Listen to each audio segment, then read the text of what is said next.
What am I watching? Oh God, turn the channel. Turn the channel. No. Yeah. Now, in the film, what Jurassic do you see as the Park. difference between Okay. science fact and science fiction? Well, everything in the movie really is what I call science eventuality. Oh, big They've word. actually been able to get a portion of DNA from a mosquito that was preserved in amber for something like 60 million years. And because of the nature of the science and because of our own technology, which is leaping into the future, that Michael Crichton found a great notion to base a dinosaur movie on. The special effects are such that they never really feel like special effects. They feel like dinosaurs. And it gave it an entire foundation of complete credibility for me, and I took it.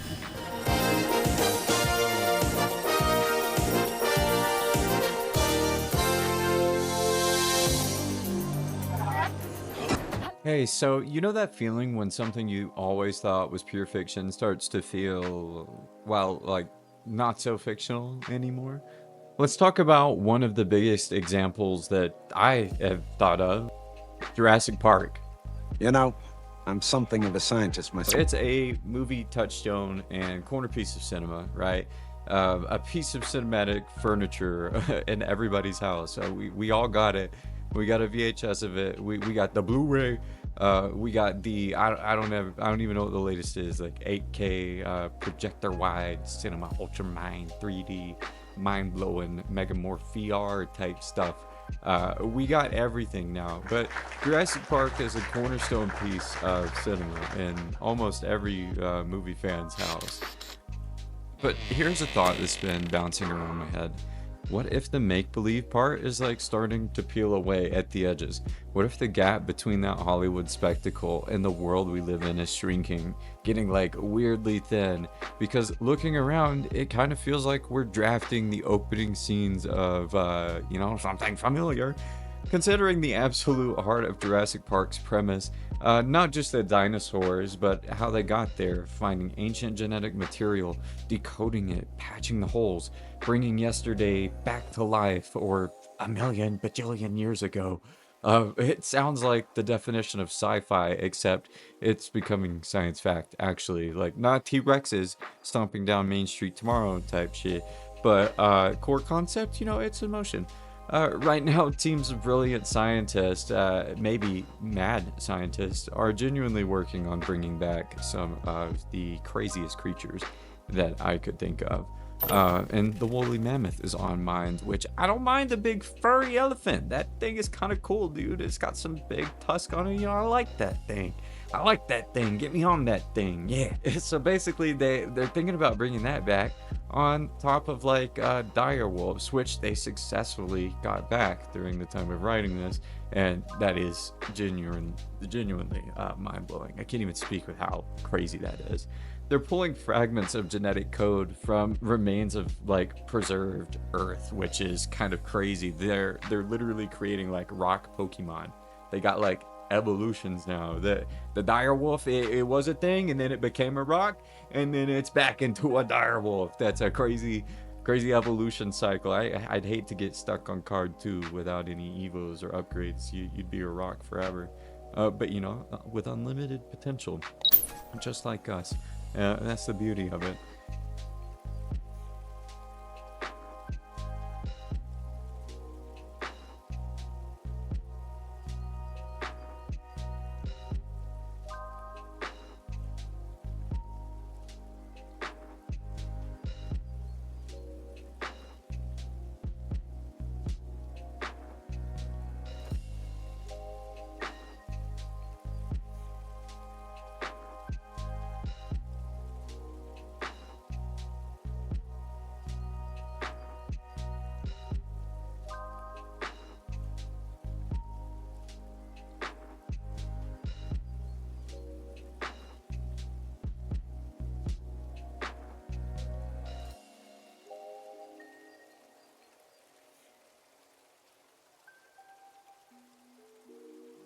So what's the goal of all this? It's basically to create a hybrid creature, or maybe even something like very close to the original mammoth itself by backworking DNA.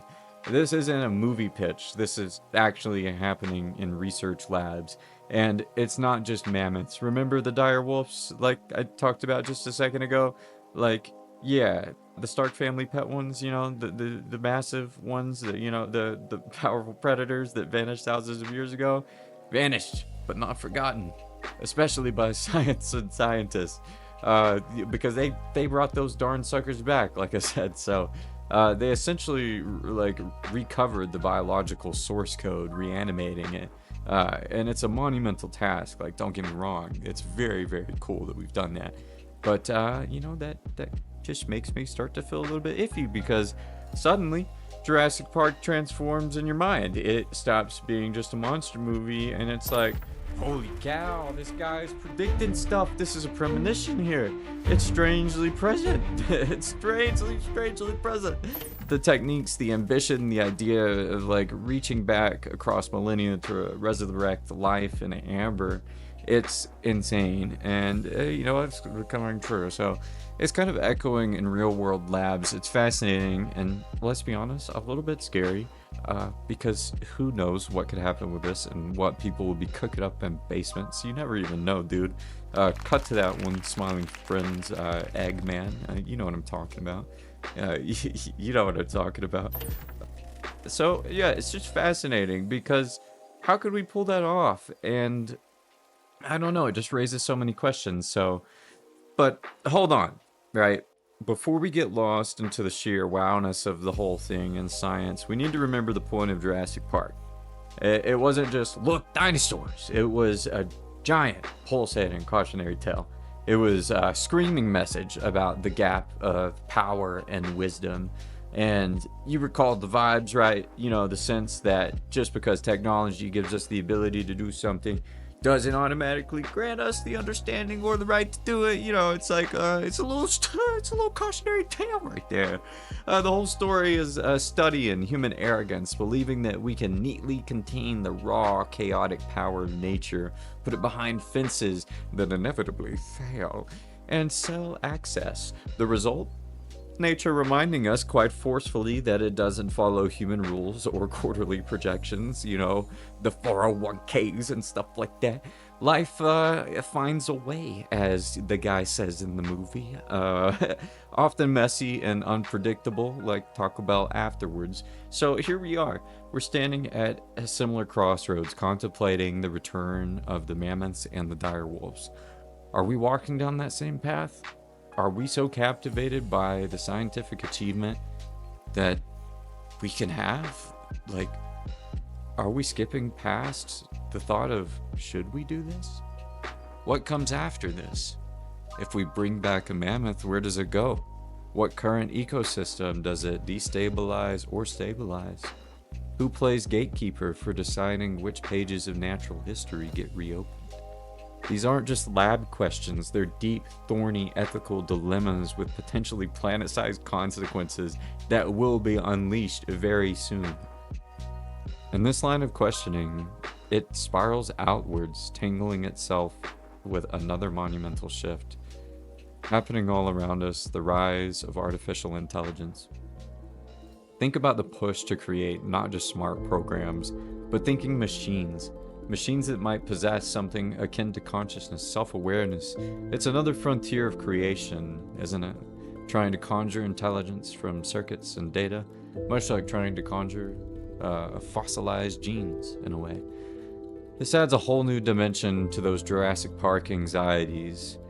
What is this thing we call consciousness? Is it just an emergent property of complexity, whether biological or electronic? If we engineer an AI that behaves consciously, does that make it so? Does it deserve consideration and rights?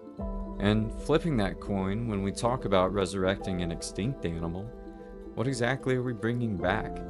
Just the biological machinery? Or are we also potentially reigniting some echo of its ancient awareness, its instincts, its way of experiencing the world? We're finally starting to appreciate the complex inner worlds of the animals we share the planet with. So if we reintroduce a dire wolf, are we bringing back A being capable of experiencing fear, stress, perhaps even a form of understanding we can't even fully grasp.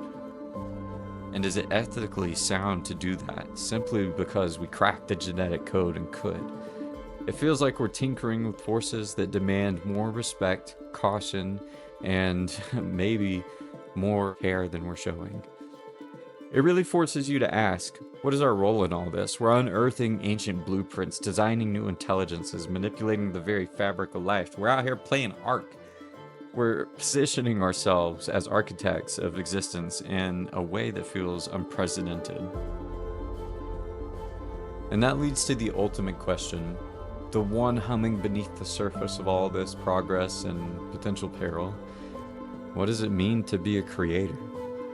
For most of human history, that concept belonged to the divine, the cosmic, the forces beyond our grasp, and maybe 10-year-old me on my Minecraft server. But now, rewriting DNA, potentially by sparking consciousness into machines and creating life that was once dead from DNA rocks.